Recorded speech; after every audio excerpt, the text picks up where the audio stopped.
Hi, this is Trisha Peach again, the host of the Peach Buzz, all about what is now and what is next in kids and family ministry. You have talked about the things that you're passionate about, and we have listened. It is the day after Joy's birthday. This is Joy Feemster. I've gotten to room with her a couple of years in a row now, and she has got such a compassionate heart for ministry. And she's been through real hardcore ministry. I think I liked what the quote you used in your class. If you're going through hell, keep going. Don't stay there, don't park there, or stay permanently, which we thought was funny because I'm currently in the state of Michigan, and there is a Hell, Michigan, not too far from here. Yes. Hello to everybody in Hell, Michigan. There is a First Baptist of Hell, Michigan, I understand. And of course, I wanted to know if they were predestined to have their church there, or if they chose to have their church there. So if you're from Hell, Michigan, and you're watching, you could let us all know. That would be great. Inquiring minds want to know. I said that I've been through hell, but I haven't been to hell. So. Oh, that's great. Joy was teaching a couple of classes recently, one on ministry through grief, and one on working with older volunteers. Mm-hmm. Now, for me, both of those are very, very interesting. The one that I wish was a mandatory class for all pastors, no matter what area, would be the ministry through grief. Because I don't know where we get it in our head that it's never going to happen to us, but every single one of us is going to go through a time in our lives where we have major grief, a massive loss, and then we have to minister to other people when we're grieving. And I don't remember a class on that in Bible college for me. I don't remember a class on that. So how do we go through that? I talked to people this week that had death of a child, or a horrific divorce, or the loss of a spouse, and then they have to get up there on Sunday and keep doing ministry. I can't fully understand what they're going through. I did lose my associate children's pastor, and we were best friends. She was more like a sister to me. She had a lump on her leg. We thought it was from a cold. She had it biopsied. It was an aggressive form of cancer, and she was gone 10 weeks later. It was like that. And I found myself trying to do ministry and realizing how much she had done, because she'd been doing so much. And then this big gaping hole, not just in my heart, missing this person who's a sister and a friend, but also in the ministry, going, who's going to do all these jobs? And then something else I didn't prepare myself for was when I got to kids' church that Sunday, and here's a room full of kids all going, how are we going to get through this? So then I'm switching into children's pastor's mode, going, my heart is broken, and I'm in a mental fog right now, trying to remember how to write a check and pay my bills and get through my day. But here is a room full of 100 kids that need ministry right now. They had known her longer than I had. I had known her 7 years. They had known her all their lives. So this was a massive hit, and it was not something I was prepared for or that I'd ever given any thought to. I think we think we're invincible when we're younger, and that everyone around us is invincible or whatever. But I love this topic. And can you tell us maybe a little bit about how the Lord laid this on your heart? Because you seem to be kind of passionate about this topic. Well, it's because I've been walking through it myself. In the last 15 months-ish, I lost my mom, I lost my dad, I lost my stepdad, and we became legal guardians of my niece and nephew because they had been raised by their grandparents, until my mom passed away. So all of these were just huge, upheavals, and other traumatic things in my life going on as well. But I had never had to deal with that much grief, and at one time, and I had I did not have time to process one thing before I was hit with another. It was just wave after wave, and I was just honestly, trying to keep my head above water, and so these are lessons that I've learned the hard way from experience and from going through all of these things. And that's, honestly, that's when we learn our biggest lessons, really. Did you say when this we're was going through it. Oh, absolutely. Did you say this was all in 15 months? Yeah. Time? Yeah. Oh my goodness. And at the same time, having a full-time ministry job, and having family at home, and all the other things that you're trying to do in life and everything. So yeah, it was super tough, and have learned just a lot of things on the way. Some of the things I've learned have been kind of interesting in that, just realizing that loss is loss, and it doesn't really matter whether it's a big giant loss like losing a family member. It can be something smaller.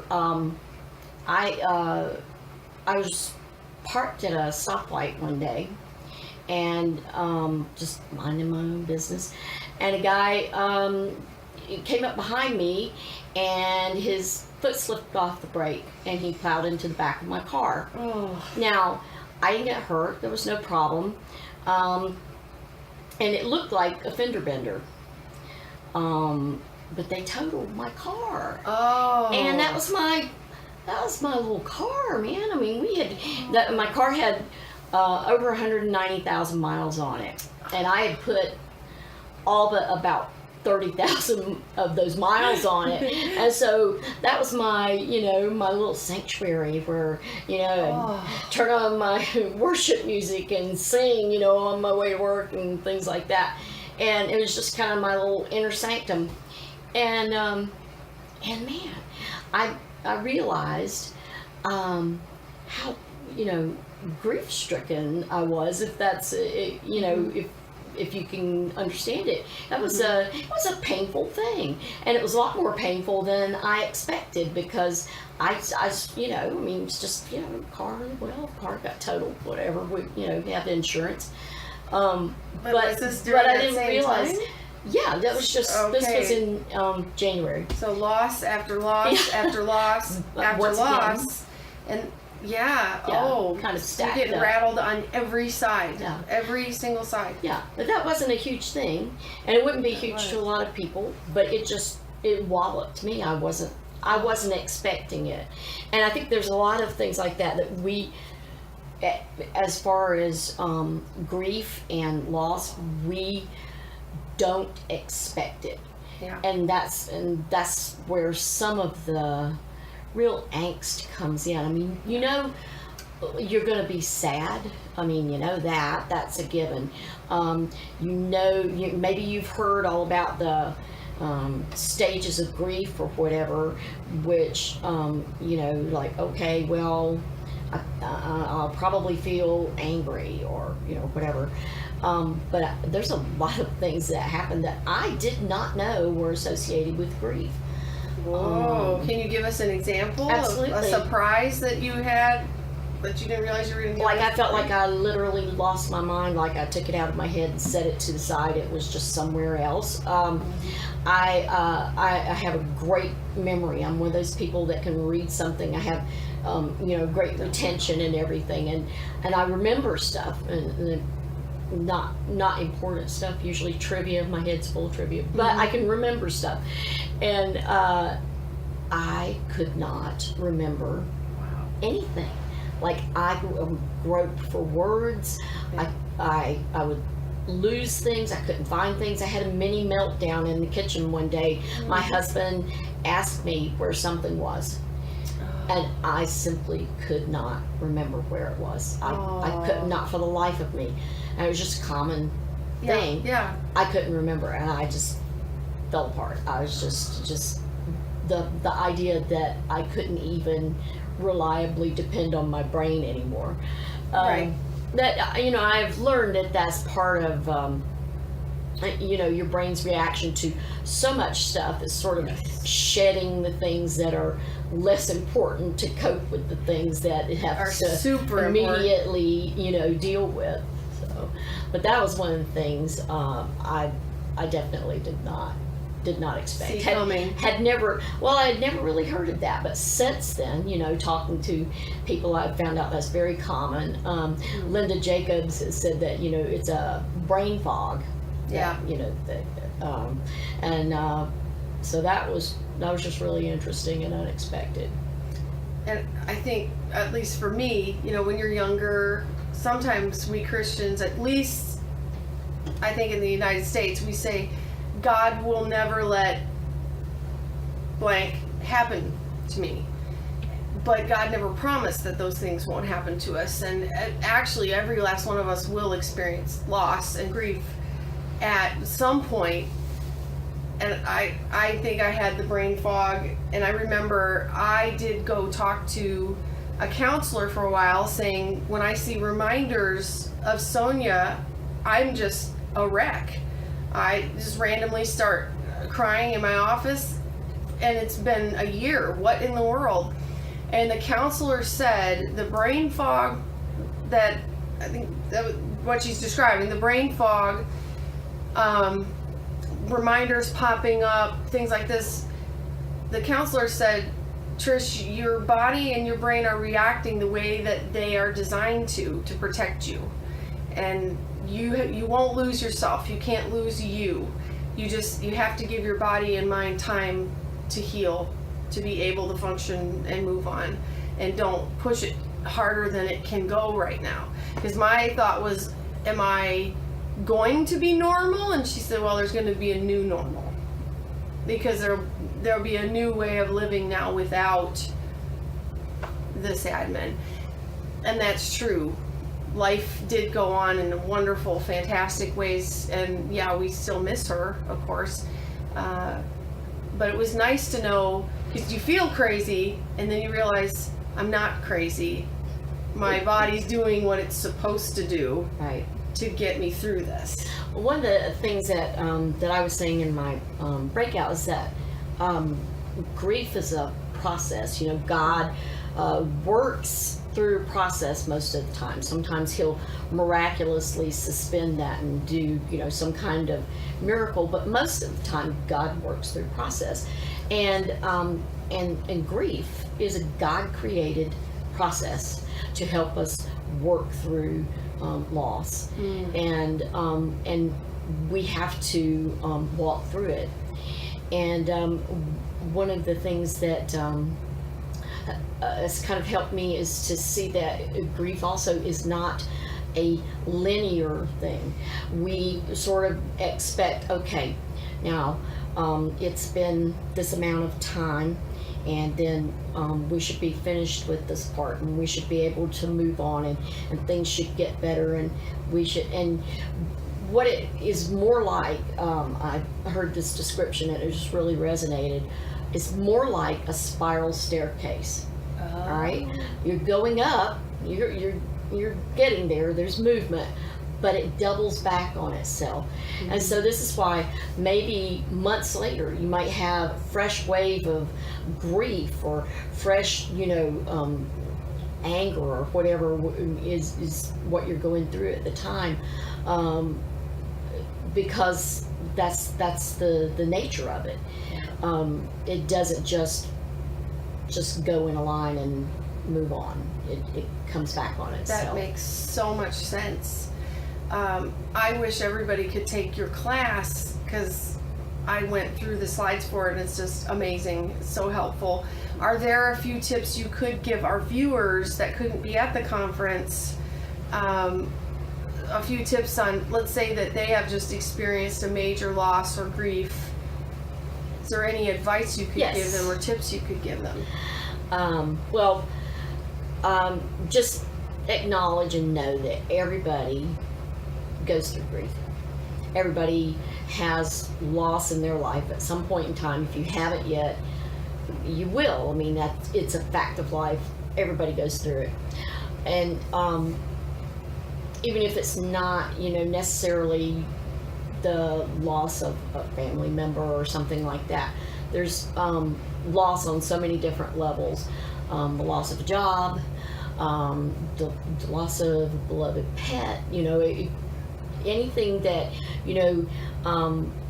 something is gone from your life that you had previously had or depended on. That's, it leaves its loss. But you need to acknowledge your feelings. You need to not stuff that down, but to actually acknowledge your feelings and find some people who can be in your corner, and that you can confide in them and tell them what you're going through. For people in ministry, that can't always be just, everybody, you need to find some friends who can hear you, and maybe who don't necessarily go to your church or whatever, just to help keep things on the level there. And you need to be patient with yourself, because again, grief is a God-created process, and you're going through the process, and it's not going to be overnight. You didn't. It just doesn't go away overnight, and you need to be sure, more than anything, to spend time with God. And sometimes during times of grief, it may be the hardest time of all, counterintuitively, to want to spend time with God for a lot of reasons. Because maybe you're angry, maybe. Maybe you're just so sad, and maybe you're just still, why God, why? And go ahead and go to God and take him those questions. Why? Take him the anger, and take him the fear, all of that stuff, because he is bigger than all of that, and he will prove himself faithful through all of that. He just will. But the more time you spend with him, the more easy it will be for you to see that. You may not see it right in the middle, but God is going to lead you through valley. God did not walk you into the valley to abandon you there. That's right. To leave you there. He's walking you through the valley. So, holding that thought in mind, stay with him, go to him, and continue to seek him, and just, if you have to, go in a room by yourself sometime and just have it out with God. Yes. Tell him everything. Tell him all the anger. Spill it all out. And let him know, because he knows, and he's bigger than that. Yes. And he's in and through that. He's gonna be with you. He's promised that. He's gonna comfort you, and he's gonna walk you through.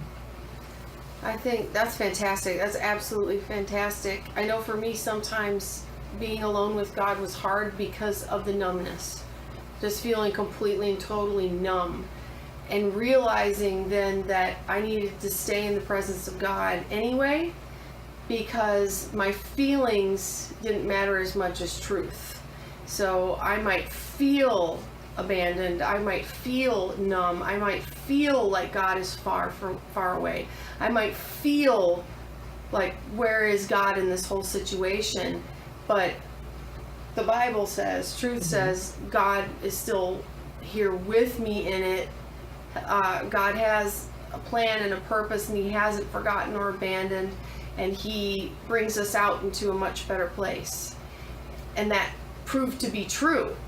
It proved to be true.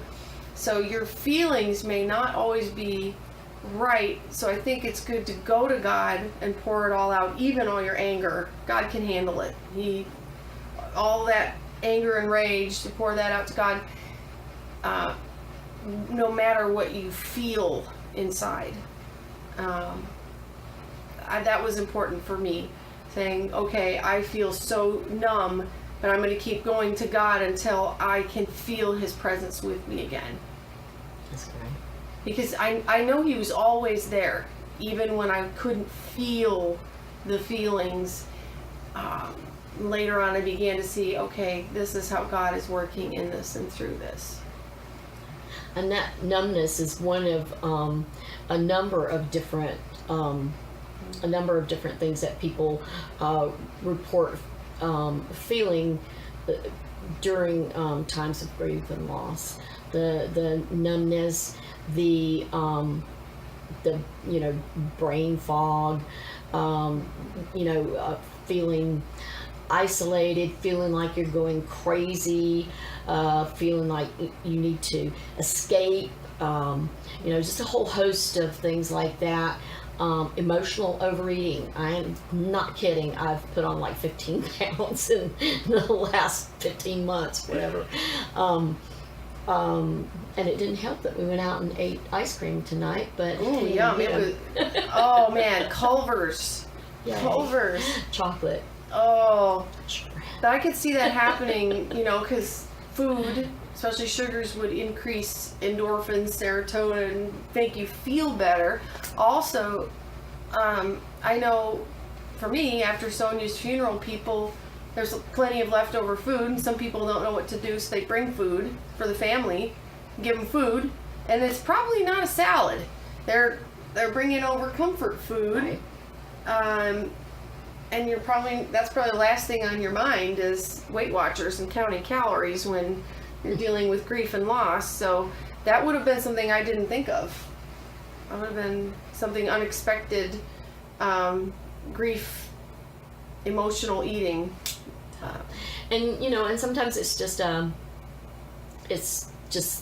ways that you cope, and everybody processes grief differently and has different kind of coping mechanisms. For a long time, for a number of months, my niece, her daily schedule, she would come home from school, she would come in, she would grab a bowl of cereal, she would get on the couch with a blanket and her bowl of cereal and turn on the Netflix and watch episode after episode after episode of The Office.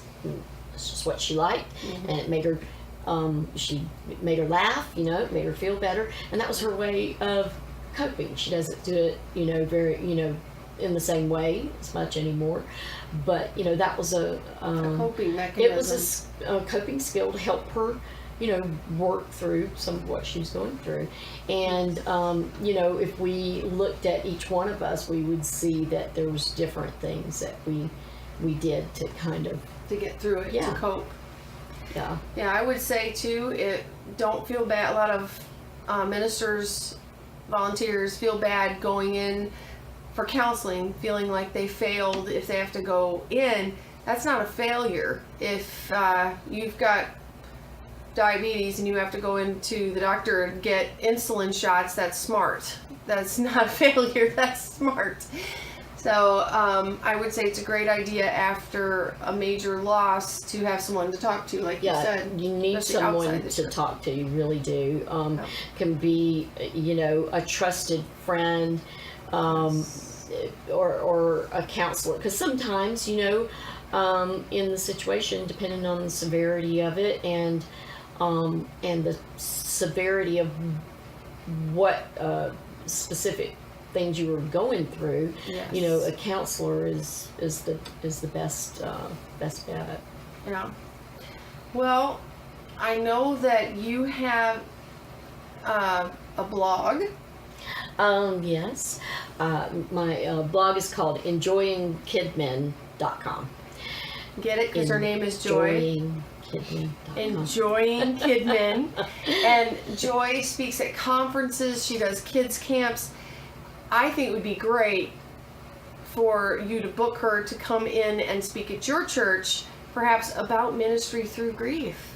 I think it'd be fantastic to have her come speak to your congregation. I asked her before this if she'd be willing to, if she'd have the time to come in and see you guys. She's based out of North Carolina, but she travels because we're in Michigan right now. Yeah. It's actually pretty warm here today. It was like 86.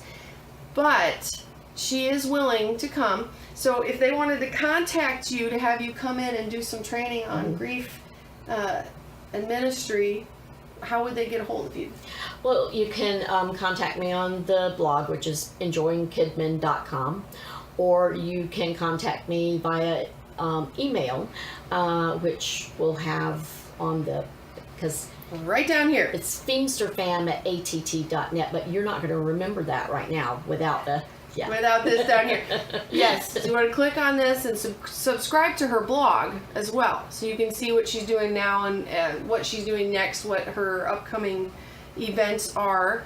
But if you email her here, she'll be able to get back to you and let you know about her availability. But I think this is a really crucial topic that I wish I'd had some training in before I went into ministry. Well, you know, it would be nice. I mean, I would like to have had the opportunity to know a little bit, because I myself had to walk through what you're talking about, you know, when you're yourself reeling and you know, just barely able to cope from day to day, to go in and still, you know, do your regular thing with the kids, do your lessons, do the, you know, crazy jump, start 3 songs and jump around and do all of those kinds of things that you normally do when you're, you know, you feel like your heart is just broken and everything. So it would have been nice to have some kind of understanding of that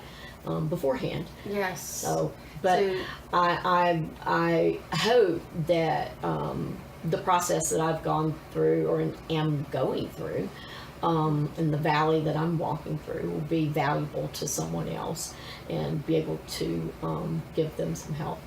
Well, it's certainly been valuable to me just having this conversation here, and I would like to know what you got out of this, watching this. If you're going through a tough time right now, I would love it if you take a minute and comment below and let us know if this encouraged you and what you got out of it. Don't forget to like and subscribe and contact Joy for more information. Enjoy Kids Ministry. EnjoyingKidman.com. EnjoyingKidman.com, right here. And make sure that you take care of yourself. Take care of yourself so that you're able to minister to others. And as always, we love you guys. God bless the ministry that you do for Jesus and his kids. And make sure to minister to yourself too while you're at it. We love you guys. We'll see you next week on the Peach Bye. Buzz.